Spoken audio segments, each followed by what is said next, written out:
Tu l'accompagnes un petit peu? Ok. Je sais pas, 2 et 4.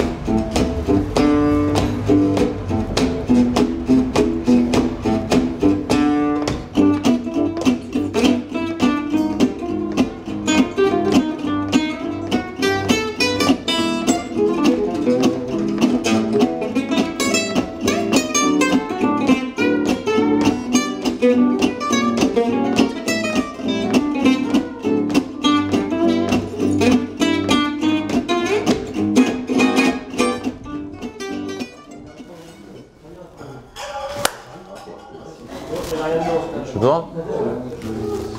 Alors, c'est dur?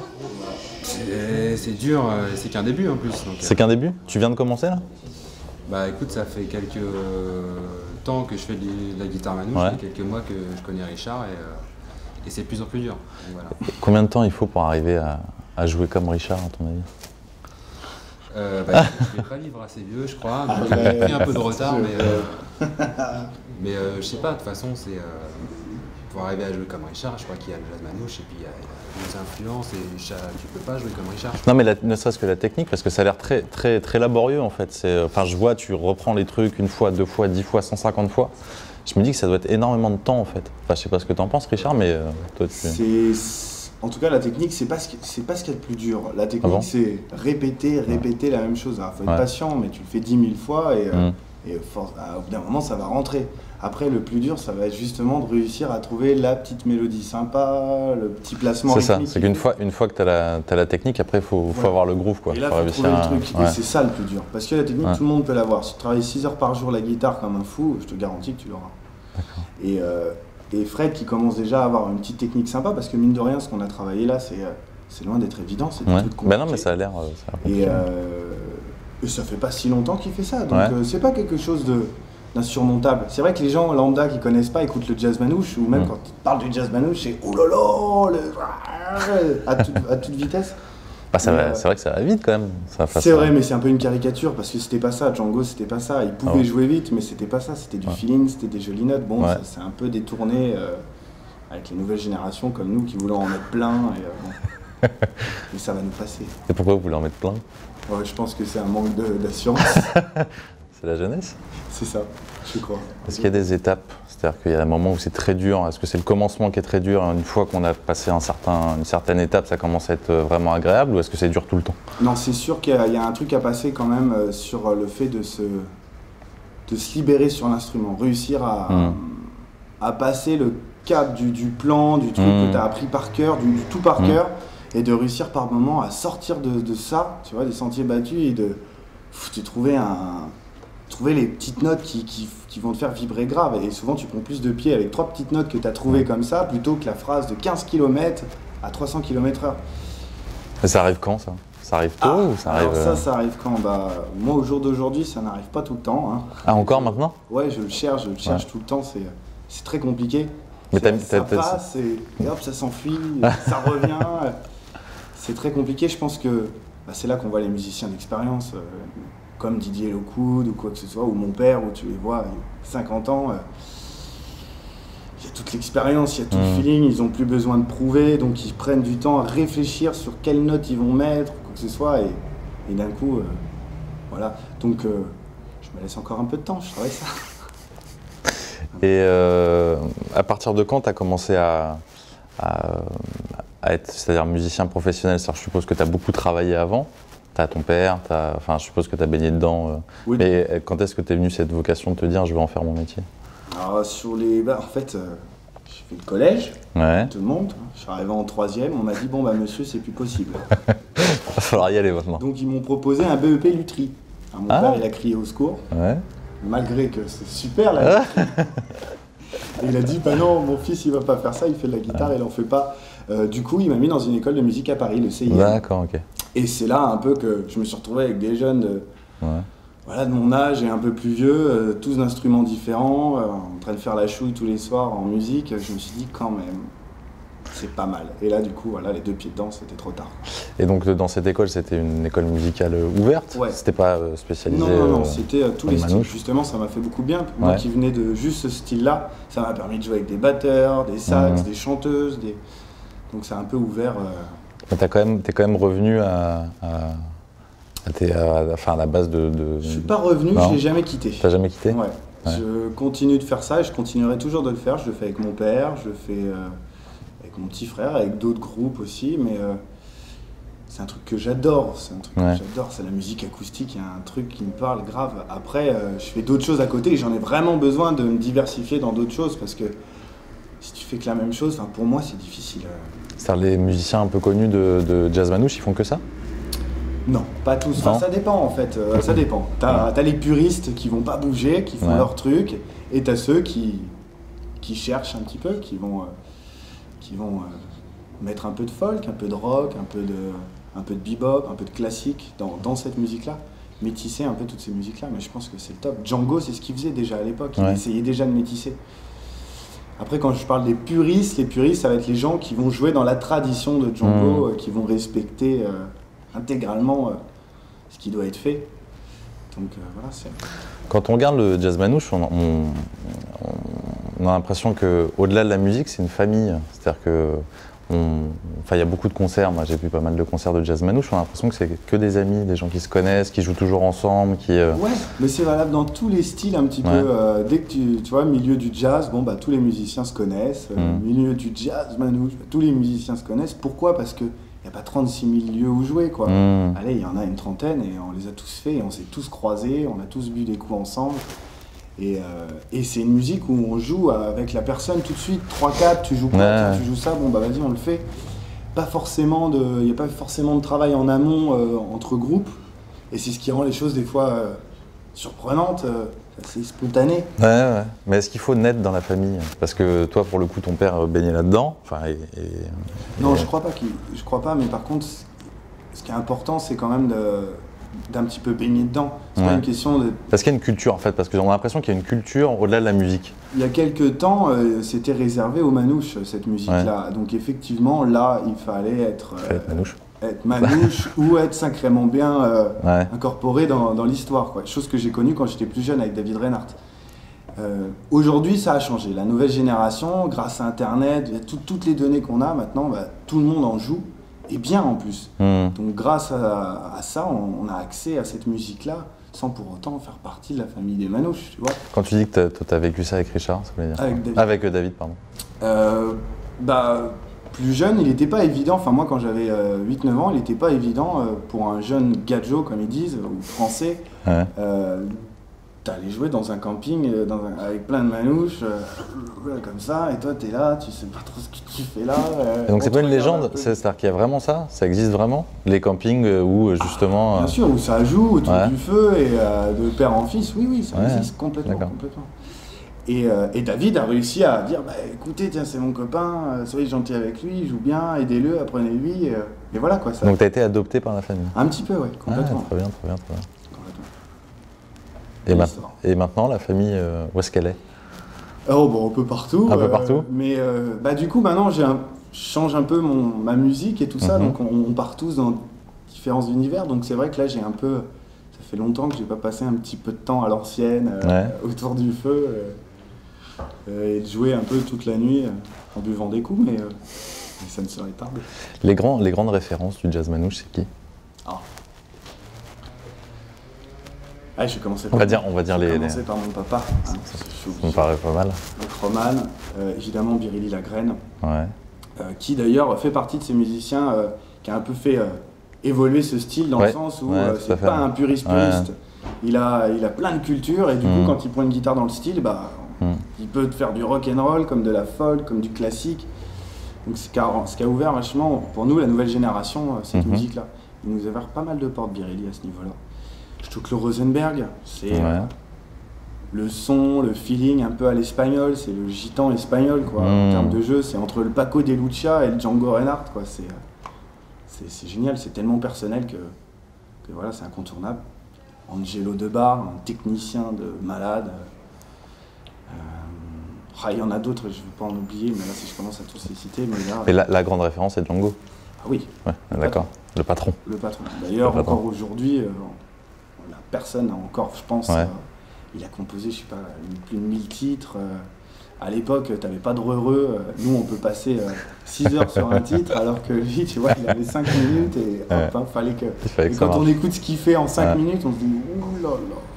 En venant à l'époque où le manche il était comme ça, enfin que c'était injouable, les conditions, ça ne devait pas être les mêmes. Non. Tu parlais des lieux à Paris où justement, enfin tu disais qu'il n'y avait pas beaucoup de lieux à Paris où on jouait cette musique. Enfin c'était à Paris ou c'était en général? Est-ce que toi t'es parisien? Non, je suis pas parisien. T'es pas parisien. J'ai joué ici tout le temps parce que c'est ici, c'est incontournable si tu veux faire de la musique, c'est Paris quoi. Mais non, j'habite à Fontainebleau, c'est une petite heure d'ici. Petite campagne, tranquille. Mais non, je n'ai pas dit qu'il n'y avait pas grand-chose ici pour jouer, parce que ça joue partout. Depuis... Non, tu disais que les lieux où on jouait du jazz manouche, il n'y en avait pas énormément, et donc forcément, au bout d'un moment, tout le monde se connaissait. Disons, enfin, il y en a quand même pas mal, on va pas se plaindre, parce qu'à Paris, pour le coup, ça joue beaucoup avec ça. C'est à la mode? Ouais, alors là, c'est Stéphane Sanseverino. Grave, il est arrivé, il a fait son truc, les autres, ils ont accompagné derrière, Stéphane, il a une guitare comme ça. Mais alors d'ailleurs, ça a ouvert au grand public, c'est surtout ça. Et Thomas Dutronc, hop, qui est arrivé dans la foulée derrière. Mais c'est bizarre parce que Thomas, pour le coup, tout le monde le connaissait un peu grâce au jazz manouche. Moi, je l'avais vu dans un petit club dans le 18e. Et c'est vrai que son projet ouvert au grand public, c'est pas du tout ça. Oui, ça a changé. Ça a changé. Moi, je sais pas, je vais pas juger pour Thomas. Et je sais que c'était l'élève de mon père. Il a fait la guitare avec mon père pendant pas mal d'années. Ils ont même fait un disque ensemble où il l'avait invité sur son disque. Et il est fan de ça, il adore cette musique. C'est un amoureux du jazz manouche, Thomas Dutronc. Et il a fait plein de concerts, il a accompagné Biréli Lagrène pendant 2 ans sur ses tournées. Donc il a eu une grosse culture de ça, un gros apprentissage. Bon, après, inévitablement, c'est Thomas Dutronc, c'est le fils de Jacques Dutronc, de Françoise Hardy. Il chante plutôt bien. Je pense qu'il aurait eu tort de ne pas faire ça. Et je vais lui dire merci parce que grâce à lui, on a plus de boulot de toute manière. Et Sanseverino, qu'est-ce que c'est alors? Parce que est-ce qu'il fait partie de la famille? Est-ce que c'est un invité de la famille? Est-ce que c'est très particulier? C'est lui qui a invité la famille? Comment ça s'est passé? C'est très particulier ça. Tu peux en parler? Faut en parler, faut rien dire. Non, moi j'adore Stéphane Sanseverino. J'adore comment il écrit. Et j'aime aussi bien les arrangements, pourquoi? Parce que le guitariste accompagnateur derrière, c'est Hervé Leger, et c'est aussi un ancien élève de mon père. Et du coup, dans la façon dont c'est écrit, je reconnais assez bien l'influence de mon père. Et donc c'est de la musique que j'ai entendue depuis que je suis tout petit, donc c'est vrai que ça me touche. Après, te dire que c'est dans la famille, non, pourquoi? Parce qu'à l'origine, s'il devait y avoir de la chanson sur la guitare manouche, c'était des tiganes. Donc c'était pas... alors, oui et non, parce que quand on écoute Django Reinhardt, il a enregistré avec Jean Sablon. Il a fait des choses très... bon, je suis pas persuadé que dans la communauté, c'est ce qui est le plus apprécié. Voilà, je peux pas te dire plus que ça. Dans le style, on aime bien la guitare, quoi. Disons. C'est pas pour moi personnellement, mais je veux dire, c'est généralement plus guitare, quoi. C'est instrumental. Donc, peu de chanteurs là-dedans, je trouve. C'est pas comme... en jazz classique où on va avoir Shaina ou tu vois, ça n'a rien à voir. Moi je vous pose une question, qu'est-ce que tu détestes chez les musiciens? Qu'est-ce que je déteste chez les musiciens? Commençons peut-être parce qu'il aime. Non, qu'est-ce que tu détestes chez les musiciens? On fera qu'est-ce qu'il aime forcément. Qu'est-ce que je déteste chez les musiciens? L'ego surdimensionné. Ça je déteste.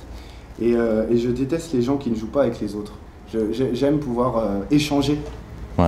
Alors après, c'est vrai que c'est quelque chose que je déteste, mais à la fois je peux comprendre qu'un musicien ait ses trucs à raconter, il a son truc à lui et il ne veut pas interagir avec l'autre.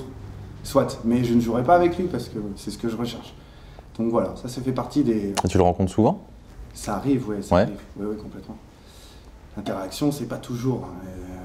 Non mais l'ego surdimensionné, est-ce que c'est très répandu chez les musiciens? Est-ce que c'est... Je sais pas ça. Statistiquement parlant. Écoute, j'en sais rien, puisque moi, les gens que je fréquente, je les aime bien. Et du coup, les cons, je les connais pas, tu vois. Ou j'essaie de les éviter. Et s'ils sont très cons, j'écoute juste leur musique. Et c'est tout. C'est possible ça d'être très con et de faire une très bonne musique? Ouais. Tu crois? Ouais. Mais Là, va pas me demander qui. Non, je te demande pas qui, mais je trouve ça, Oui, je trouve ça c'est sûr. étonnant parce que je me dis que. C'est sûr, bah après je pense que quand tu as eu une vie de fou, une carrière de malade, qu'on t'a permis de, je sais pas, que tu as gagné des 1000 et des 100, qu'on fait tout pour toi, qu'on est à genoux tout le temps pour toi, possible que tu tournes, que tu partes un peu en vrille à un moment, tu vois. Je pense que oui. Et ça transpire pas dans la musique. Si, forcément. Si, un petit peu. Forcément. Mais bon, quand les mecs sont trop bons, ils sont trop bons. Alors même si ça se transpire un peu l'ego, c'est trop bon. C'est comme ça. Paris. Qu'est-ce que évoque Paris pour la musique, pour un musicien? Eh ben, c'est là qu'il faut être, à mon avis. Après, je pense qu'il y a quelques années en arrière, ça devait être génial. Je pense que, bon, c'est con, c'est tous les musiciens de 50 ans qui me disent ça, ils montent les boules, ils me disent « Ah, t'as pas connu la grande époque ». Bon, alors, c'est vrai, ça a sûrement changé, mais Il dira peut-être la même chose à tes gamins. c'est possible. Attends, si ça continue comme ça, c'est sûr que je vais leur dire. Mais c'est là qu'il faut être, c'est là qu'il y a plein de musiciens, c'est là qu'on peut faire un début de carrière. Je pense que c'est ici que tout se passe. Tu rencontres des musiciens incroyables et de tout genre d'ailleurs, donc ouais, faut pas être ailleurs. Enfin, on peut, mais... Paris plus qu'ailleurs, c'est un Paris plus que New York, Paris plus que Berlin, Paris plus que... Alors là... Pourquoi ça, Paris? Est-ce que Paris, c'est vraiment une... Quitte à choisir... Non, là, je te parlais de Paris parce que la France. Après, effectivement, New York, là, pour moi, personnellement, je pense que ce serait mieux. Mais Pour toi, pour ce que tu fais, pour moi, ou c'est juste vraiment en tant que musicien? Le choix de musique, je pense. Ouais. Alors, à Paris, c'est le jazzman, c'est Django Reinhardt. Et c'est chez nous, c'est à nous, c'est tout. Donc voilà, ça. Donc évidemment, je pense que le meilleur niveau, tu le trouveras ici. Ok, pas à New York, je crois pas. Par contre, en jazz classique, jazz moderne, quoi que ce soit, là, à New York, là, c'est le rêve, quoi. Là, c'est le paradis du musicien. Et comme je fais ça aussi, effectivement, j'aimerais bien me faire un petit périple, un petit peu de temps là-bas. Voilà. Qu'est-ce que t'aimes dans cette ville à part, indépendamment de la musique? Je suis pas un grand fan de Paris. Ah bah voilà. Je suis pas un grand fan. J'ai vécu à Londres pendant un an, Ouais. un peu plus d'un an. Ça, c'est une capitale qui m'a plu énormément. Ici, ça va vite, les gens sont stressés. ils font Bah, à la Londres, gueule. ça va vite. Hein.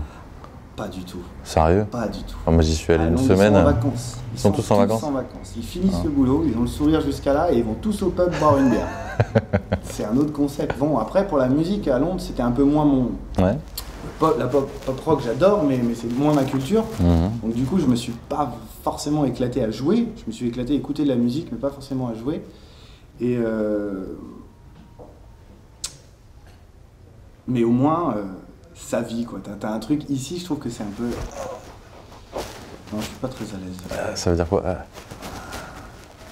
Je sais pas, c'est une ville un peu oppressante. Oppressante? Ouais. En tout cas, pour moi, c'est quelque chose d'assez oppressant. Je suis pas libre. Tu vois, moi, j'aimerais bien prendre la guitare et jouer n'importe où, dans un coin de rue. Bon, bah, tu peux le faire, hein. On va te jeter des petites pièces dans le chapeau. Voilà. Ça va pas, je pense pas que ça va bouger des foules. À Londres, c'est la folie, ça. À Londres, on l'a fait 2-3 fois pour rigoler. Les gens, ils viennent, ils prennent des tables de bistrot, ils commandent des bières, ils les mettent sur le trottoir. Enfin, d'un coup, tu passes une journée entière sur un trottoir, c'était pas prévu. Et voilà, si t'as la télé qui passe, elle va s'arrêter ou quoi que ce soit, tu vois. Le bus, il ralentit pour regarder ce qui se passe. Enfin, notre concept ici, le bus, il t'écrase, quoi. Alors, Mais comment tu l'expliques? Pourquoi à Paris c'est comme ça? alors là, écoute, je suis pas assez réfléchi. Tu n'as pas réfléchi? Non, je sais pas, les gens... Est-ce que c'est culturel? Est-ce que c'est un problème de société? Est-ce que c'est la crise? Pas savoir, je pense que c'est un lien, je pense que tout ça est... Quand tous les mecs de 50 ans me disent c'était tellement bien Paris à cette époque-là, il y a quand même des questions à se poser, quoi. Je veux dire, quand tu vois les vidéos ou ce qu'ils ont fait ou quoi, tu te dis putain, ça avait l'air quand même vachement cool, hein. Bon, je pense que ça a changé, ouais. Je pense que ça évolue, c'est normal. Mais pas dans le bon sens. peut-être pas, non.